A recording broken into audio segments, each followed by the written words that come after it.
नमस्कार। आज हम एक ऐसे विषय पर गहराई से बात करने वाले हैं जिसने सदियों से करोड़ों लोगों के जीवन, उनकी सोच और उनके दर्शन को आकार दिया है। आज के इस विश्लेषण में हम श्री रामचरितमानस के कुछ सबसे गहरे रहस्यों, आदर्शों और उस जीवन दर्शन को डिकोड करेंगे जो आज की भागदौड़ भरी दुनिया में भी पूरी तरह से प्रासंगिक है। तो आइए इस अद्भुत सफर की शुरुआत करते हैं।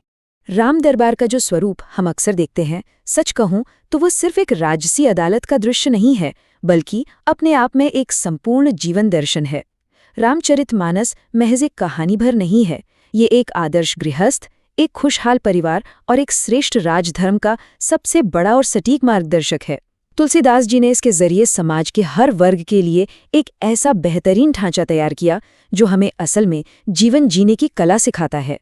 आज हम इसी दर्शन को अलग अलग नजरियों से समझेंगे। इस विशाल ग्रंथ को आसानी से समझने के लिए हमने इसे 5 मुख्य हिस्सों में बांटा है। पहला, अतुलनीय महाकाव्य। दूसरा, सगुण और निर्गुण रहस्य। तीसरा, आदर्श और धर्म। चौथा, राम नाम की महिमा। और अंत में भक्ति का मार्ग। चलिए एक एक करके इन्हें देखते हैं। तो पहला हिस्सा है एक अतुलनीय महाकाव्य। रामचरितमानस की सबसे बड़ी और खास बात इसकी पहुंच है। ये कोई ऐसा ग्रंथ नहीं है जो केवल प्रकांड विद्वानों तक सीमित हो। बिल्कुल नहीं। तुलसीदास जी ने इसे आम जनमानस की भाषा में इतनी खूबसूरती से रचा कि कोई गरीब हो या अमीर, बहुत पढ़ा लिखा हो या बिल्कुल अशिक्षित, हर कोई इसे पढ़कर अपने जीवन का अर्थ खोज लेता है। इसमें कविता का सर्वोच्च रूप तो है ही, साथ ही रोजमर्रा की जिंदगी को सही तरीके से जीने का व्यवहारिक मार्गदर्शन भी है। अब आते हैं दूसरे हिस्से पर, सगुण और निर्गुण का रहस्य।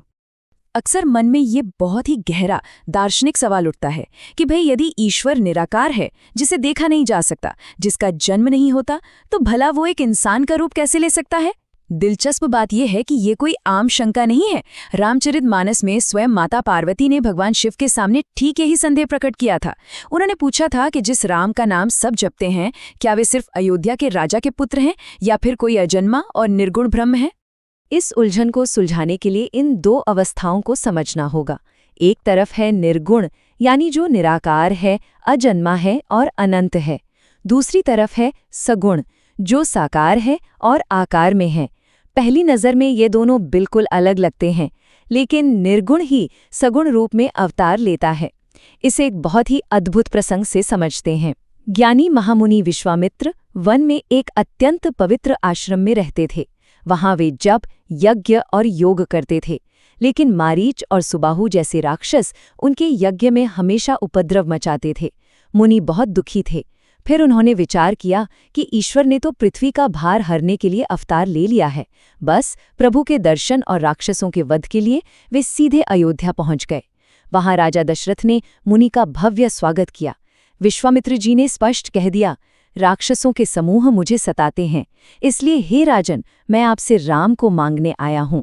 राजा दशरथ ने मुनि की आज्ञा मानी और राम लक्ष्मण को उनके साथ भेज दिया। दोनों भाई मुनि के पीछे ऐसे चल रहे थे मानो स्वयं धर्म और रक्षक चल रहे हों। रास्ते में मुनि ने एक अत्यंत भयानक राक्षसी ताड़का के बारे में बताया, जिसका हर तरफ आतंक था। और जानते हैं क्या हुआ? प्रभु राम ने मुनि की आज्ञा पाते ही सिर्फ एक ही बाण से ताड़का का वध कर दिया। इसके बाद मुनि ने राम को अपनी दिव्य विद्याएं दी। आगे जब यज्ञ शुरू हुआ तो मारीच और सुबाहु अपनी सेना लेकर आ धमके। तब प्रभु राम ने मारीच को बिना फल वाला यानी बिना नोक का बाण मारा, जिससे वह 100 योजन दूर सीधे समुद्र में जाकर गिरा, और सुबाहु को अग्नि बाण से भस्म कर दिया।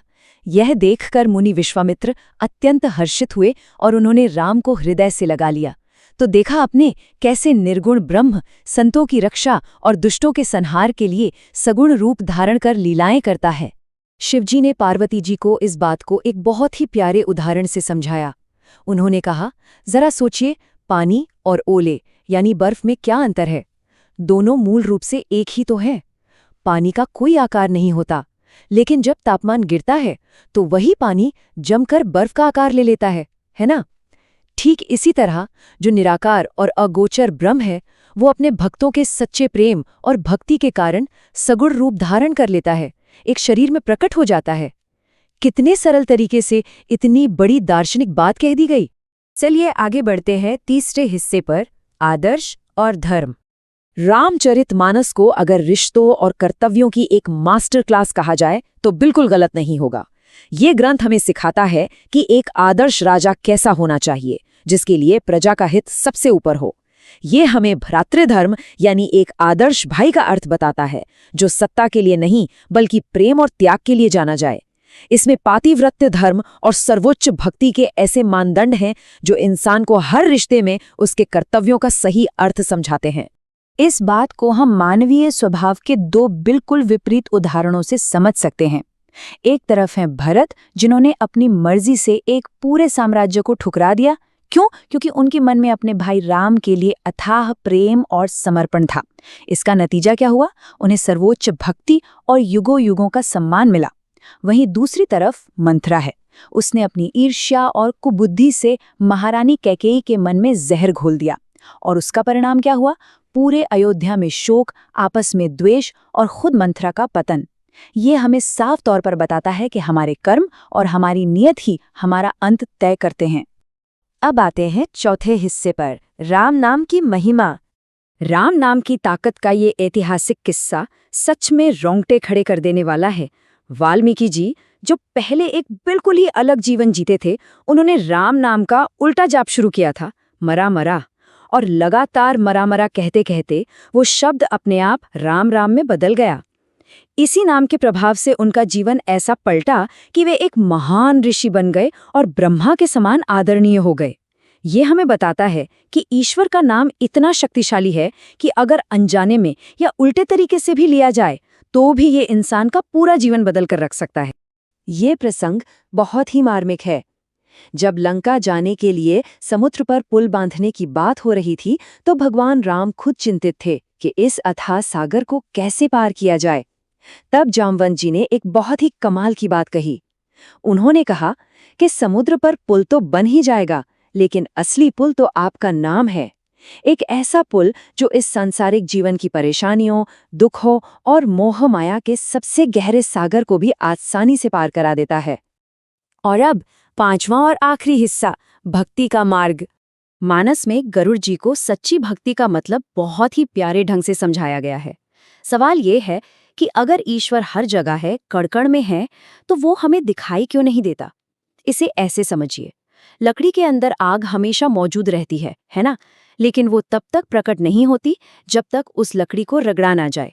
बिल्कुल वैसे ही सर्वव्यापी ईश्वर केवल तब प्रकट होते हैं जब इंसान के हृदय में शुद्ध प्रेम और सच्ची भक्ति की अग्नि प्रज्वलित होती है।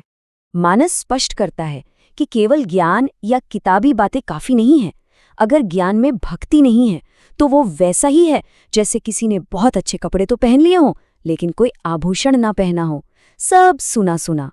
और सबसे बड़ी बात, ये सांसारिक सुख दुख, धन, शत्रु और मित्र, जिनमें हम पूरी जिंदगी उलझे रहते हैं, ये सब सिर्फ एक भ्रम है, माया है। जब तक हमारे अंदर पक्का विश्वास और सच्चा प्रेम नहीं होगा, तब तक इस परम सत्य को जानना और मन की शांति पाना असंभव है। अंत में हम एक बहुत ही गहरे विचार के साथ इस चर्चा को विराम देते हैं। रामचरितमानस सिर्फ पन्नों में लिखी कोई पुरानी कहानी नहीं है, ये हमारे और आपके जीवन का एक आईना है। रोजमर्रा की चुनौतियों और दुविधाओं से भरे जीवन रूपी इस अशांत सागर में हम किस चीज का सहारा ले रहे हैं? क्या हम मंथरा की तरह ईर्ष्या और मोह के रास्ते पर चल रहे हैं, या फिर भरत की तरह निस्वार्थ प्रेम और अपने कर्तव्यों का एक मजबूत पुल तैयार कर रहे हैं? जरा सोचिएगा। इसी सवाल के साथ आज के इस विश्लेषण में हमारे साथ जुड़ने के लिए आपका बहुत बहुत धन्यवाद।